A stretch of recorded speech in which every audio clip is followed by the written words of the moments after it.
Good afternoon, good morning, good evening YouTubes, and welcome to part 2 of part 2. You know what I mean? I think I left it earlier with a lot of stuff obviously needing doing. So the engine was in, swing arm was in, exhaust pipe was on, throttle bodies are in, and a few other odds and sods. I did in the last episode have these. I wasn't very happy with those when they clipped up, and I'm sure I did see it was a bit bent, but I'm sure I saw a bracket behind there. So I'm going to pull this footrest plate off, see if I can relocate those electrical connectors properly, because there must be something behind there that I've just not seen.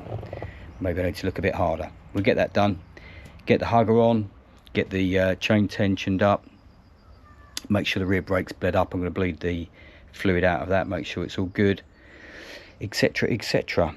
Then we'll start assembling the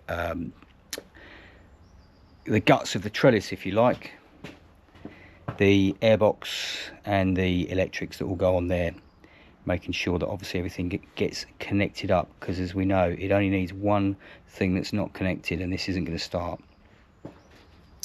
No time like the present, let's crack on. Well, located the wiring. There is a clip at the back, so that's all good. However, I went to fit the throttle cable. You're not going to be able to see in there, but you might be able to see the cable. Let me get a torch. If you can see the cable, that should be in a guide. See that broken plastic? That broken plastic is there, and it was in the bottom of the box. Now, when I was loading the parts out of the box, I saw that and wondered what it was. I know now. And the throttle position sensor on the other side, which is there, also has a broken connector. There's the bits for that as well. So obviously I'm not best pleased, because that would have been quite evident when it came apart. And you can buy throttle position sensors second hand, they're about 50 quid, but I bet you can't buy that cable guide. Look, it's popped off straight away. I'm never ever buying a bike that has been pulled apart like this again. Sorry Josh, but this yeah, I'm sure you knew those parts were broken, but hey, you live and learn. But it would have been nice to have known it in advance, so I could have tried to do something about that before it was all together. So let's see if we can do something to repair that. But I'm going to take the throttle bodies back out again. So rant over. Let's crack on and try and get this thing fixed. So here we go. Obviously you can see where the cable connects and pulls the butterflies. That is a broken bit of plastic that was in the box, which will obviously bond back in quite happily, but it would have been nice to have known, because obviously it would have saved me taking the throttle bodies back out. On the other side we've got the TPS throttle position sensor. Now when it came, that was all folded flat and absolutely smashed. So I asked if he had the bits, he said he didn't, but the bits are in the box. So obviously he did have the bits, because he picked them up and put them in a box. So I'm going to bond that back into place. You can push the plug on anyway. It fits quite happily, so it's not a big issue, but it would have been nice to have known that these bits were there and not hiding under bits of cardboard. So let's get that all bonded up, get it done. That can set off for the next sort of 24 hours or so, and then we can chuck the throttle bodies back in and start reassembling for the second time. Welcome back. It's a couple of days later, when the bonders had time to set properly, and we've done the repairs. So we've repaired the throttle cable guide, and on the other side we repaired the plug for the TPS sensor, and now that's proper bond. It's not just a bit of super glue, it's proper bond that obviously reacts with the plastic and what have you. So that's a decent repair. that will last and live again. I've given it a good old bend and prod and poke, and that's absolutely solid. So throttle bodies can go back on the bike, and we will start the rest of the assembly. We're getting there slowly but surely.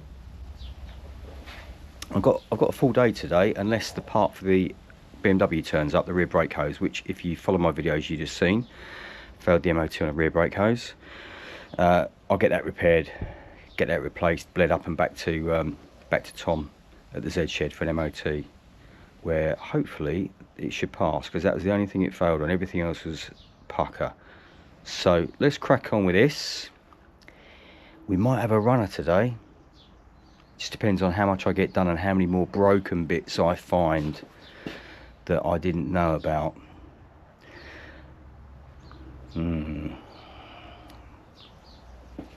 We're cleaning as we go, because we want to make this a nice mint bike, because this will be lovely for someone. This will be a cracking bike. It's going to get a good clean when it's all back together anyway, but I'm cleaning as I go because I like stuff to be clean. No time like the present. Put some music on and get bike building. Back soon. A couple of hours later or so, I'm having a coffee break with my Ducati Pro Team. Now it can't be called Ducati Pro Team because of it's got the word Ducati, so Pro Team Italia, I think, instrued. Good independent Ducati specialist.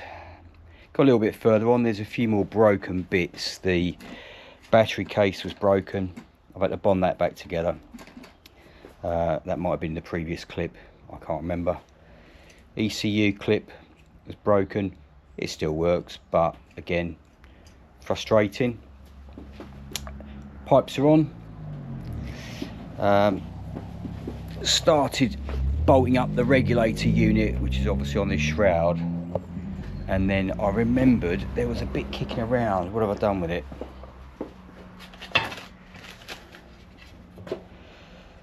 This part, don't know where it goes. I thought it went under this cover, so I pulled this cover off and I can't see anywhere it goes. Obviously there's two studs, because that stud is still with the nut. So I'm looking for two studs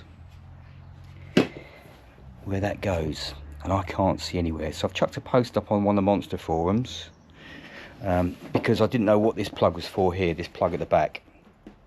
I thought there was a unit missing, but that's for the OBD reader, so that's all good. Happy days with that. So it is just a case of really waiting for the bond to set properly so I can bolt this up, work out where that little cover goes, and chuck it all back together. So in the meantime, bit of lunch with my latte, packet of Skips, and a cranberry and apple Friesli bar. Hey, talk about living the life. Back in a bit. Well, after lunch, you know what I mean. Right, lunch finished. I now know where this cover goes. It goes under the fuel tank and protects the pipework. Thank you to the guys on the Ducati Monster forum for pointing that out. I wouldn't have even looked. I had the bike in park, looking around, but yeah, there you go. You can see where that goes now. There's a, you won't get it, spin it around to a bit of light. There's the bolt, and there's the stud. Fits on there perfectly, but I would never have pulled the tank up to check that. So thank you guys, that's a great help.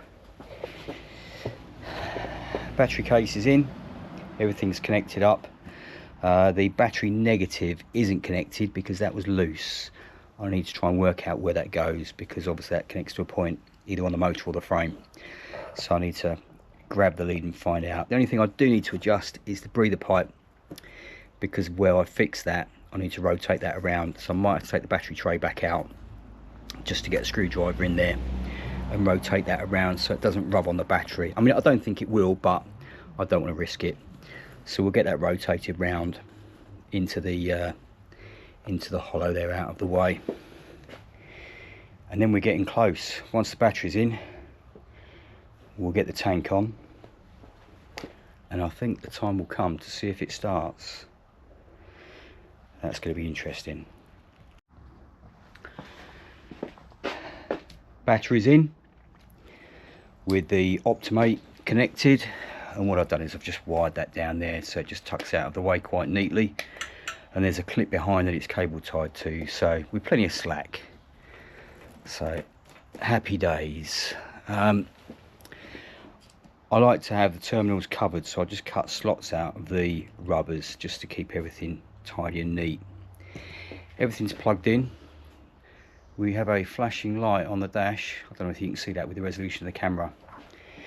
Now, I've got the plugs in, so there's no issue there.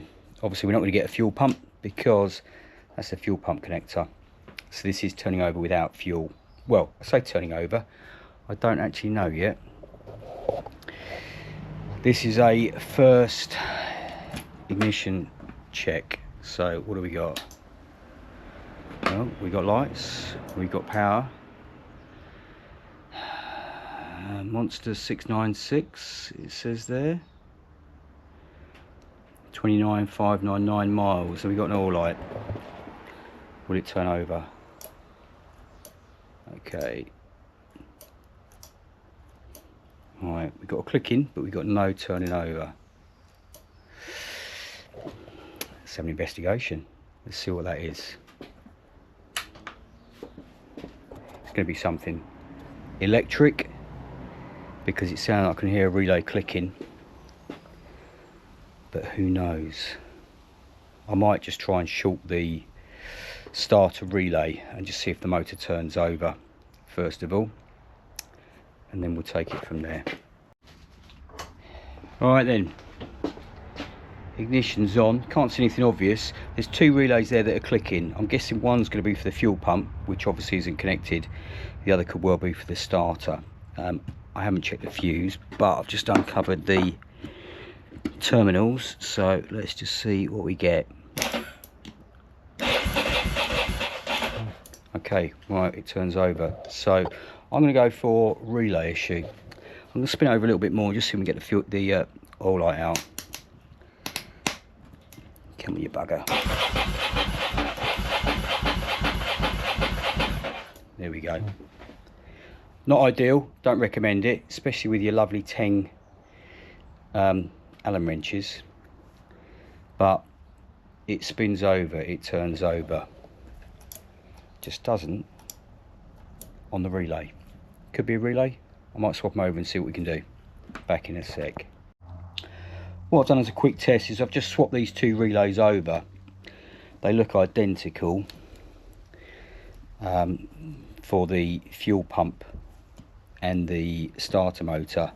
You can see there's still remnants of green paint on that side and green paint there, so you can see that they are swapped around the opposite way. So let's have a bit of ignition, see if we get anything. No, we still get nothing but a click. Next thing to do, let me check that fuse. Let's get the meter on that, have a look just in case. Alright, let's just turn the meter off.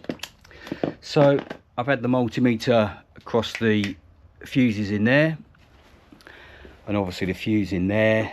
I've swapped the relays around, and if you short the solenoid, the motor spins over quite happily. So the problem is obviously a switching issue between the starter and the solenoid. Now the only thing I can think of that I can now check is to pop the tank on, just in case it won't turn over without fuel for some reason. So let's get the tank on, because obviously it's a fairly straightforward job just to pop it in place. We'll get the tank on, put this back as it is, and just see if that makes a difference to it starting.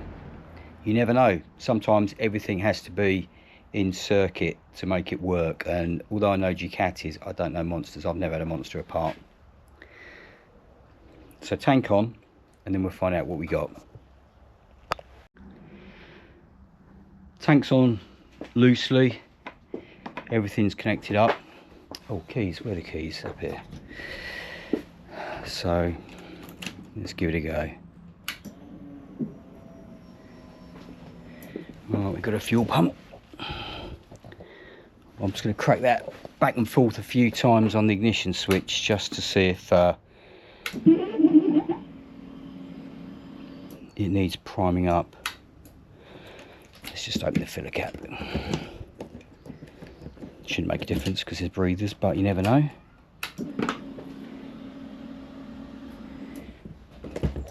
See if we got fuel returning.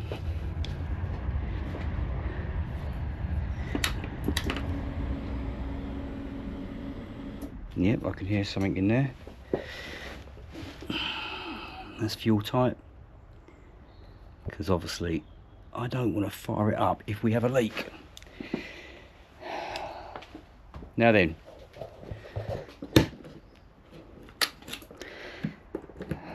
does it need the pump connected before it will start?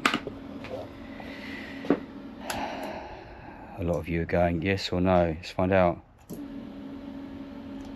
Okay. No. So we hit the starter. Doesn't need the clutch putting in, does it? Nah, surely not. Can I balance that there? No. I'd have felt a right twat if it was.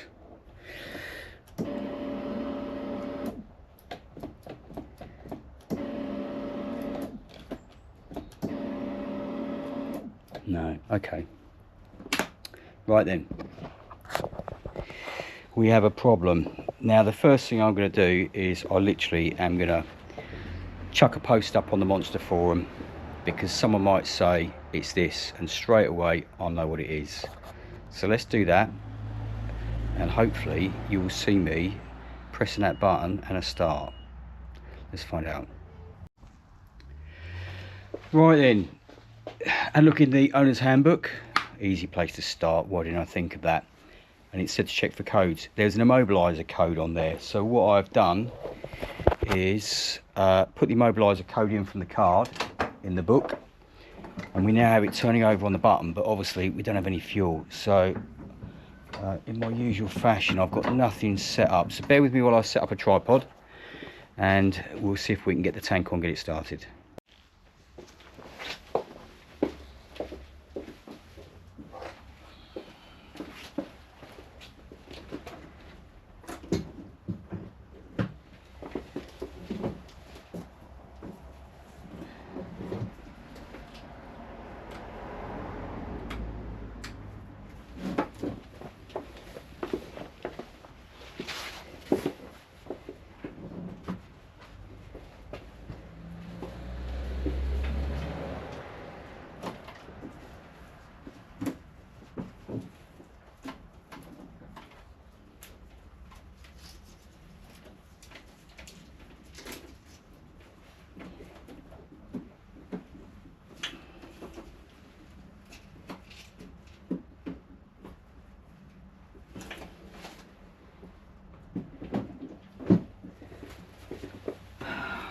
Alright, let's see what we got.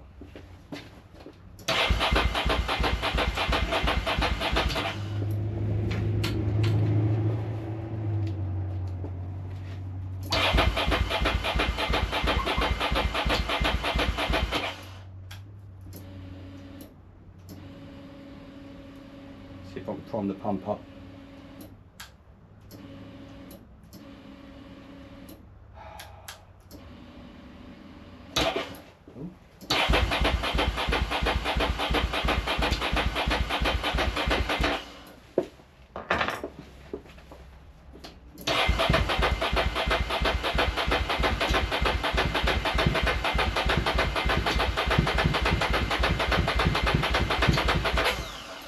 We're getting something.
I'd say that was successful, in part, because obviously I don't know what the immobilizer issue is. So I'll update my post on the Monster forum and see if someone can come up with some ideas, because obviously I've got both keys and all that sort of stuff. Why isn't it working? Let's try the other key, just out of interest. No. Back to as we were.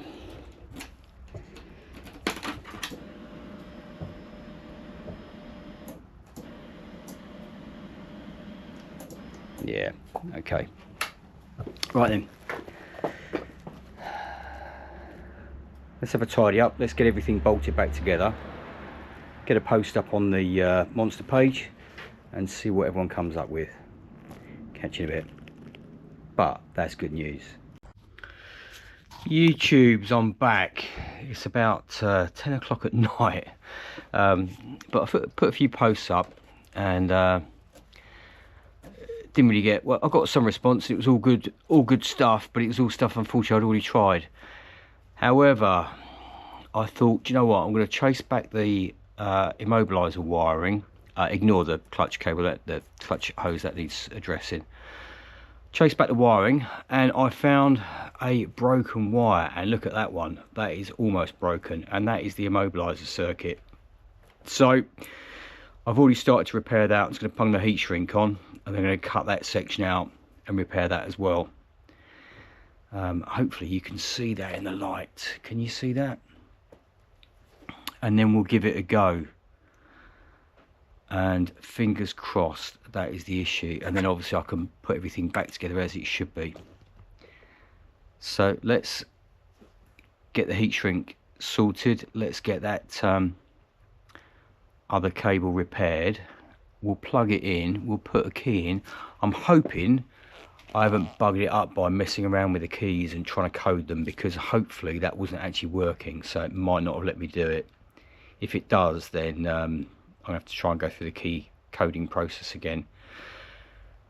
Let's give it a couple of minutes and I'll be right back. Well, it'll be seconds for you guys, but it'll be a couple of minutes for me. I've got all my soldering stuff out now, so let's get a repair done, get it taped up, and keep our fingers and toes crossed. Repair is done. I've jumped the gun and put some loom tape around it already. So if I can do this one-handed, let's plug it in. Alright, that's plugged in. Obviously it's not routed correctly. Where have I tucked the keys? Keys.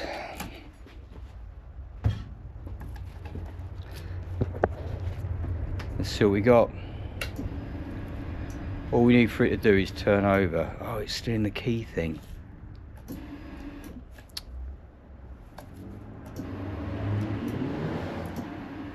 Yeah, I think I've... See, it's still trying to learn the keys. Let me see if I can get rid of that and I'll come back, because that's obviously going to be an issue, because it's still trying to learn the keys. Bear with me. Right, we're back. Big thanks to Albie, who is one of the guys that works at Pro Team Italia, which used to be Ducati Pro Team at Strood, who has sent me a load of stuff, one of which was a link to a post on the Ducati Monster forum from LSD for me and the other guy R2, that one there, R2, who tried a different way. I went with R2's because I had a feeling that that was the correct way of doing it, but the programming worked. Well, I say it worked. This is what I've got now. Two keys, one with the loop on. Switch it on. We no longer have the engine light. Let's give it a little bit of fast idle. Oh. I probably flooded it because I did just spark it up in excitement.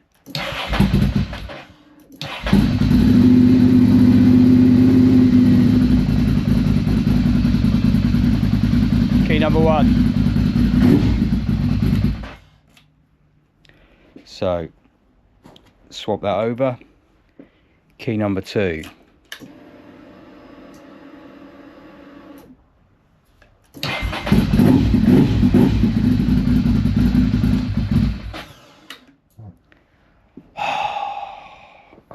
Happy days. I know it's late, but you know when things are bugging you and you know that it must be something straightforward. So that was it. Broken wiring, so that's all repaired now, and I've reinforced that. I'm going to reroute it and probably give it a little bit more reinforcement as well, because that might well be a weak spot. But I do like a free fix, so big thanks to Albi at Pro Team Italia in Strood for helping me out there, spending his evening searching through stuff and racking his brains as to what it could be, and we found it. So yeah, top man. If you need anything Ducati and you're in Kent or London, head that way. Tomorrow's a new day, and tomorrow gives me time to tar everything up, tidy it all up, reroute that immobilizer, put the front end back together, put the bodywork back on, give it a clean, give it a buff. I might take a few bits apart to give it a buff, and then let's give it a waz. I'll see you in the morning. Morning all. After a successful evening of actually getting it started and working out what the issue was with the immobilizer, we're starting to finish bolting it all back together. I put one single tank half on just so we can see it, but obviously they all need cleaning. They're all a bit grubby on the inside, so everything's going to get a clean inside and out before it goes back together, because I just like bikes being clean. I like working on them when you put them apart and they're clean underneath. It just makes it so much easier, and obviously a sign that it's been looked after. And then next thing we've got to do is oil and filter change. I've checked the belts already, and I've spoke to the owner of the previous engine who crashed the bike to get the service history, and the belts were done, I think he said midpoint 2022, so they've still got plenty of life left in them yet. And I'm not one for wasting stuff if it doesn't need doing, so they've got a couple of years before they need changing. And I've checked all the rollers, because we know what happens if you don't. Everything's good on this motor, but it will get an oil and filter change, because he said he thinks that was done probably about that time as well. He said it's not done many miles, but oil and filter change, because that's what needs doing anyway. And it does have a Canyon filter which I've washed and oiled. It will get a complete brake flush all the way through, and obviously I'll check the calipers while they're off, and then we'll be ready to go. It's got some MOT left on it, but I'll probably get it MOT'd again just for peace of mind, so that whoever buys it has got a full year's MOT.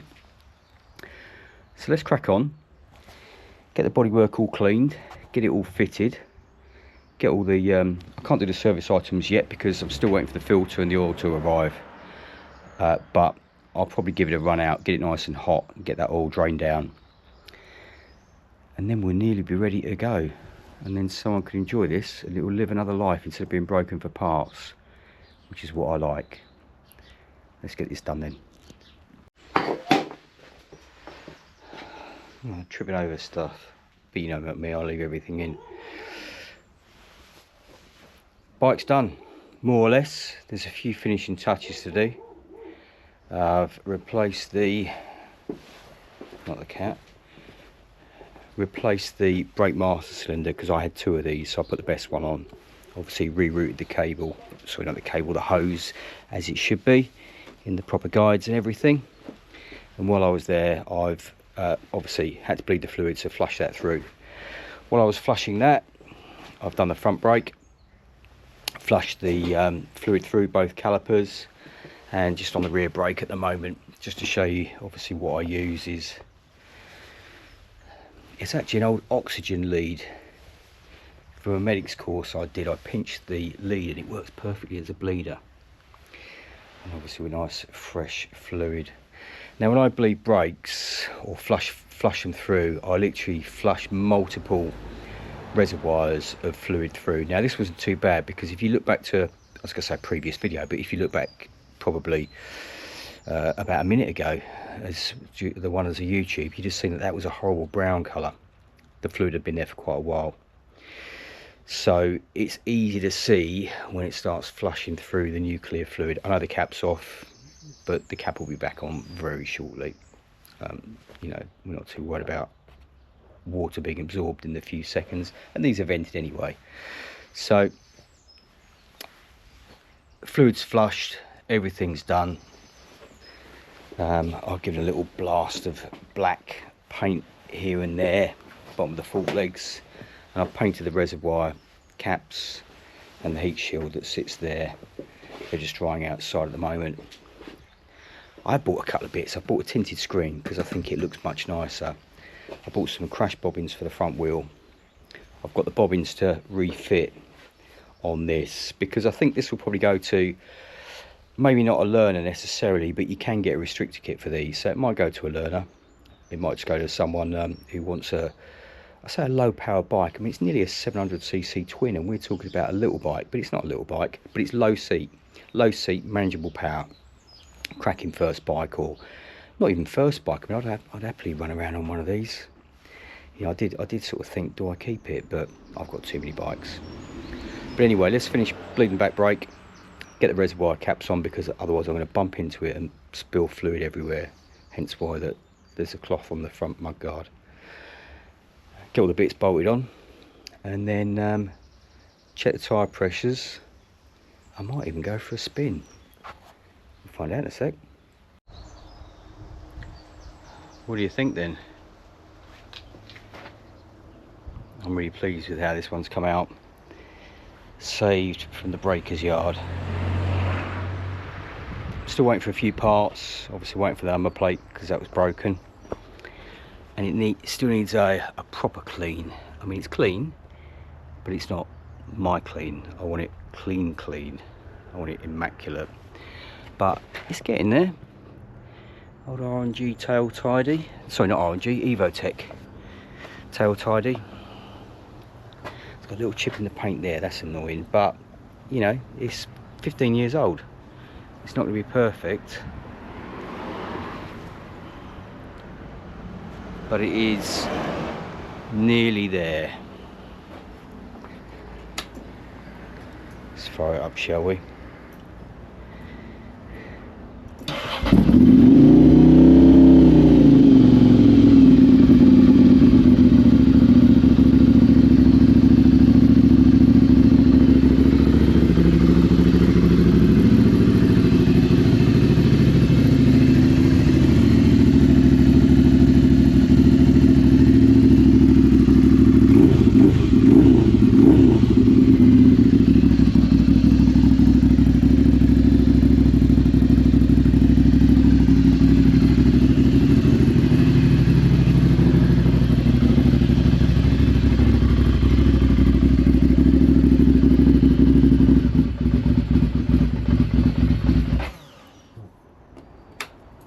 That will do. It's too cold to give it a rev, a proper rev. So, thank you for everybody's help with this one. All the little tips and tricks, and the advice where different bits went, because obviously there were plugs and sockets and odds and sods that I had no idea where they went because it was all just in a big box. So, big thanks to the Monster UK page for helping out. And anyway guys, I hope you've enjoyed this video. This one's now going to get sold on, and we're on to the next project.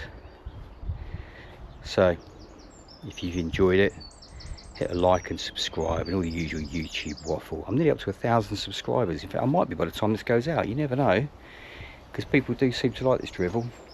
But I will be back out on the RS. It's got a few bits to wait for this. I've got rear pillion pegs, number plate, screen, and a service, but that's the dull stuff. So yeah, it's done. What they call it, YouTube done, don't they? Not quite done, but done enough to look good on camera. But this is done, you know what I mean. Right, catch you all soon, take care. I'm back. You know, I said it was finished. Well, I thought I'll just ride it up and down the driveway a couple of times before I take it out on the road.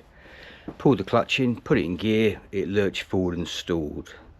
The clutch although it feels fine there, isn't disengaging, so I'm suspecting slave cylinder. So I'm going to pull the slave cylinder off, have a look at that. If it is a slave cylinder, I'll replace it. If it's not, then we're looking at taking the motor apart, taking the covers off, and seeing why the clutch isn't disengaging. So yeah, it's not even YouTube ready. It's not ready at all. Let me get that changed. I'm gonna have a bit of breakfast, bit of lunch first. Get that changed and have a look. I'm still waiting for the rear brake hose to arrive for the R1100S to get that MOT'd, because if you saw the last episode on this, it failed the MOT because the rear hose is swollen. It's dead. So I've got everything ready for it, so I can waz it over and get it MOT'd.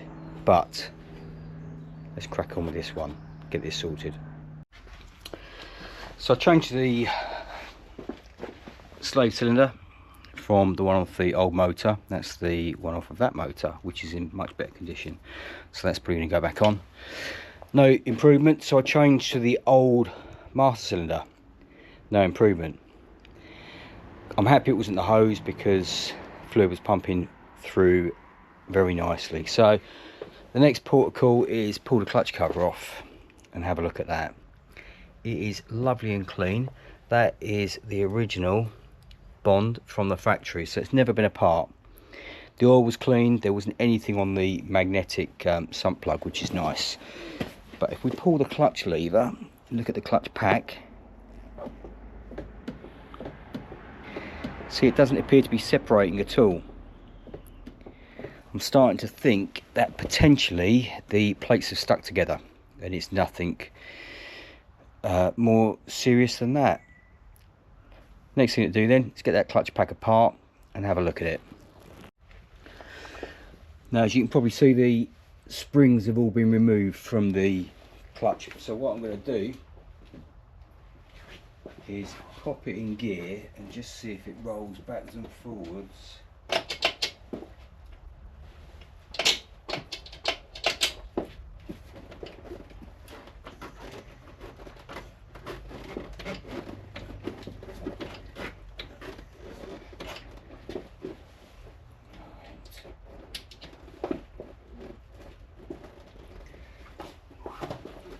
That is still solid without any springs in, so I'm leaning towards that the clutch pack is going to be seized. Let me see if I can set the camera up so I can pull the plates out, and then you can hopefully have a look at that. I'm hoping you can see that. Let me just pop some gloves on. I'm going to have a look at this clutch pack.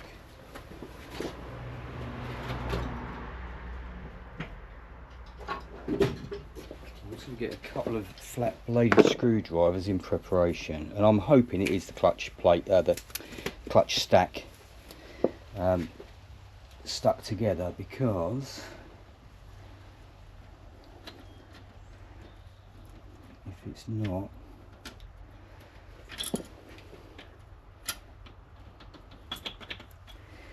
then we've got more issues. Okay, why is that not coming out?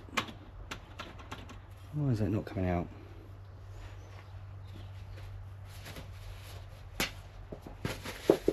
Very strange.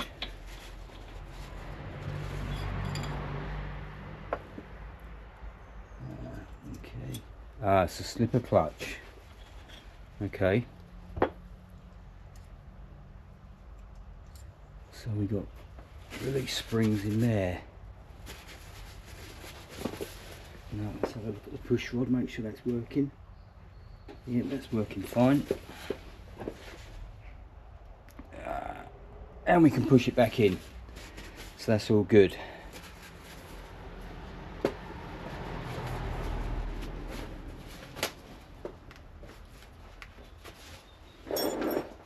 Now let's look at these clutch plates. Okay, which at the moment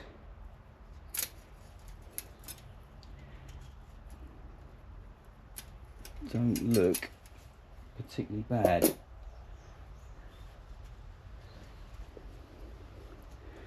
might be bad further in though. Let's just get some to hook those out.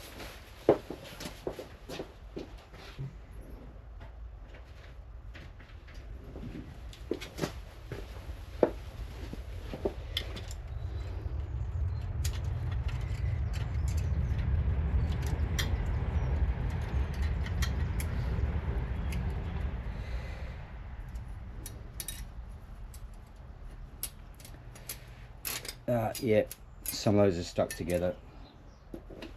They should have loosened off. Popping it into gear.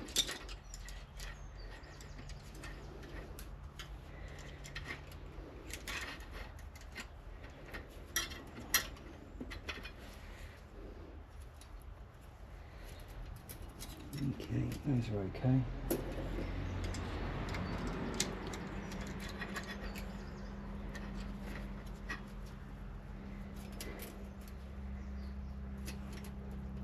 Right, okay. That last plate is welded solid. I have to get something in there and try and crack that apart. Next thing to do, pop it in gear, see if it rolls. If it does roll, good news. If it doesn't roll, we got something inside the motor.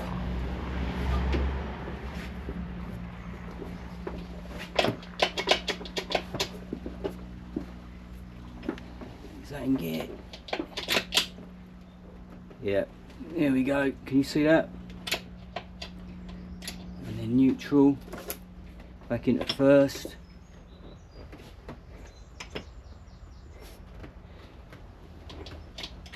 Back into neutral. Okay. Let's get those two plates unstuck, get it built back up again, and give it another go. Hopefully you can see that. clutch pack is back together, so let's stick it in gear and see if it rolls.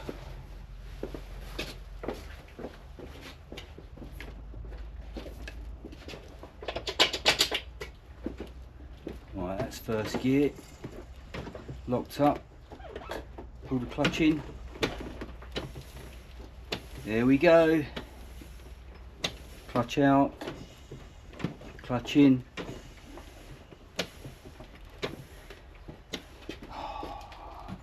That's a relief. Put that in a little bit. Big relief. Clutch plates stuck together. Let's get the cover back on, get some oil back in it. I'll probably use the old oil, which actually looks pretty good. It's still got a nice colour to it, so I'll pop that back in just to run it up and make sure the clutch is working. All back in. The later motors don't use a gasket, they use gasket cement, so I always use 3-bond, which is what the factories normally use. And just out of interest, look at that oil. Can you see that? Let me tilt the camera a bit. That was what I used to drain it out. I always clean the tub so I can see what comes out of the motor, and that was all nice and clear. So what I'll do now is set the camera up, and you'll either see me fly into the toolbox or you won't. Let's give it a go.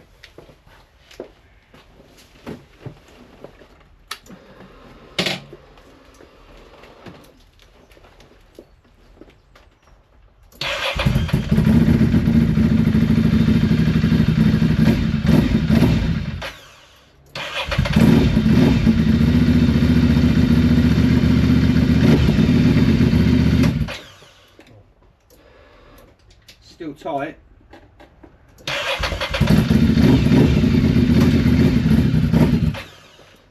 Still dragging a little bit. Now I think that might just need a bit of bleeding, but yeah, still dragging a little bit. Let's look into that. I'll bleed the clutch back up and we should be good to go. fingers crossed. It's all back together. I've given it a bit of a run. Let's just do a very quick demo.